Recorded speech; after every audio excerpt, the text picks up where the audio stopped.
Bangladesh petroleum corporation বিপিসির booking দেয়া জ্বালানি তেলের চালানের 2/3 জাহাজ এখনও দেশে আসতে পারেনি। তাতে আগামীতে জ্বালানি সংকট বাড়তে পারে আরও। যদিও মন্ত্রণালয় থেকে সংকট তীব্র হবে না বলে আশ্বস্ত করা হচ্ছে, তবে বাস্তবতা বলছে ভিন্ন কথা। অগ্রাধিকার ঠিক করে জরুরি পদক্ষেপ না নিলে পরিস্থিতি আরও জটিল হওয়ার আশঙ্কা বিশেষজ্ঞদের। যুদ্ধ শুরুর পর হুরমুজ প্রণালী পার হয়ে দেশে আসেনি একটি জাহাজও।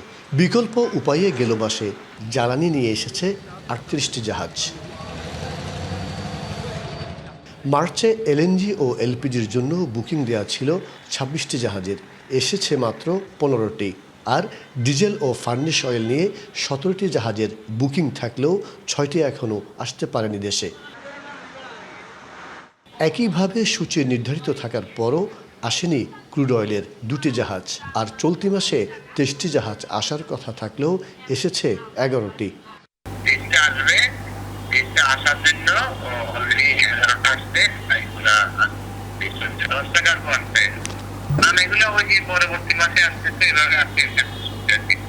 এই অবস্থায় সংকট দূর করতে গেল সপ্তাহে স্পট ও G2G পদ্ধতিতে 2,60,000 টন জ্বালানি কেনার অনুমতি দিয়েছে ক্রয় সংক্রান্ত মন্ত্রিসভা কমিটি। আমরা বিকল্প সূত্র থেকে আমরা আমাদের জ্বালানি সংগ্রহ করবার জন্য আমরা চেষ্টা করেছি, সেটা যেমন refined oil as well as আমরা ক্রুড অয়েলও সংগ্রহ করবার চেষ্টা করেছি। কার্গো আমরা ক্রয়ও করেছি, যদিও সেটা নির্ধারিত সময়ের মধ্যে তারা সাপ্লাই করতে পারেনি যে কোনো কারণে হোক। আমাদের আরও 2টো কার্গো স্ট্যান্ড বাই রয়েছে। আমরা আশা করছি এই মাসের শেষার্ধে একটি কার্গো এসে পৌঁছাবে।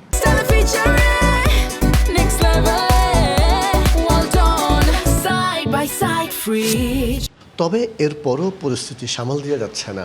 যুদ্ধ দীর্ঘায়িত হলে বিকল্প দেশের দরজাও বন্ধ হওয়ার আশঙ্কা থাকায় বিতরণ ব্যবস্থায় শৃঙ্খলা ফেরানোর পরামর্শ জ্বালানি বিশেষজ্ঞদের।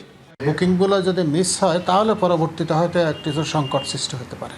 এই জন্য ওনাদের এটা অগ্রাধিকারভাবে এই জিনিসগুলো একটু মনিটর করা উচিত, যাতে এগুলো মিস হলেও অন্য বিকল্প তেলের করে বুকিং দিয়ে যাতে তেল আনা হয়। এর মধ্যে যদি না আসে এটা যদি তাহলে একটা সমস্যা সৃষ্টি হতে পারে ভবিষ্যতে। দেশে বছরে আমদানি করা হয় প্রায় 65 থেকে 68 লাখ টন জ্বালানি তেল। এর মধ্যে মধ্যপ্রাচ্য থেকে প্রায় 15 লাখ টন অপরিশোধিত তেল আমদানি করা হয়। আর প্রতি মাসে দেশে এলপিজি আনা হয় 6 লাখ টনের বেশি। মার্চে এসেছে 3 লাখ টনের কম। মাসুদুল হক, ডিবিসি নিউজ, চট্টগ্রাম।